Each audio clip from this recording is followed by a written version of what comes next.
Okay, you have both. Interesting. So, did I talk about, were you on the chat when I talked about the concept of like a building product, like designing specifically for buildings?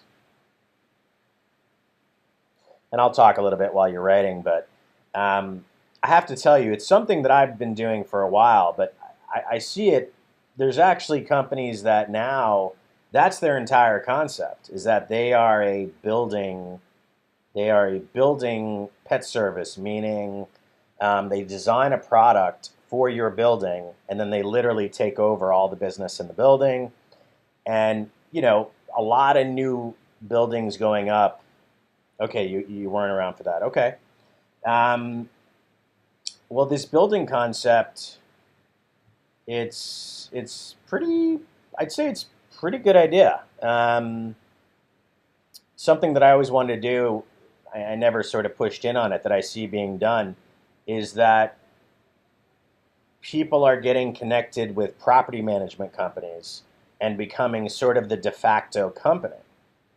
And if you have a large building complex and they're exclusively recommending you, even if you're giving a discount, you literally might be able to have yourself or someone else and even multiple people who spend the entire day there. And when you think about that, you're talking about no travel time, which for a lot of you, when you have to reimburse for gas and things like that, is tremendous.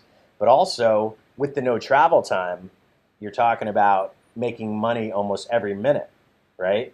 When it's from one dog to the next takes less than a minute or 2 to 3 minutes. I mean, as we know, we can't stretch the day out any more than it is. So, um, creating products for individual buildings, you have tons and tons. Okay, well, Lynn, you should think about that. And what do I mean about creating a product for a building? It's literally just catering the concept to them. So let's do a hypothetical. We have a management company, let's say called, 50 Rock Management Company. So we contact the person who runs 50 Rock Management Company and we say, hey, we want to design a product for anyone who lives in the 50 Rock management buildings. We'll give them a discount. We'll have someone in place at the building all day available. And, we'll have a specific scheduling and billing system and things like that. Yeah, yeah. Yeah, Lynn, and again, it's like you can make one template letter and then just change the name and address based on different properties and buildings. You get one property manager or a few in place, that could literally be your entire business. You could grow with a property manager. And I'll tell you one more thing. And hey, hello, Sarah, great to meet you. And I'm going to get to your comment in one sec here.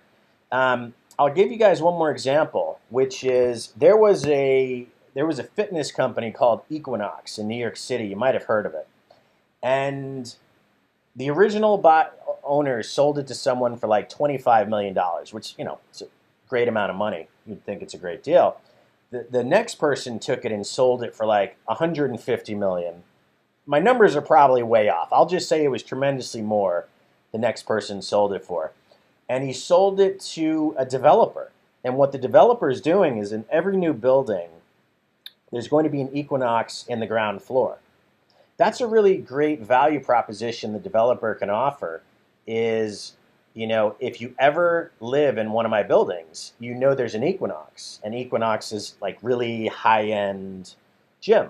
So if you take a smaller version of that in our industry, again, you could grow with a developer in your area, even if they're small.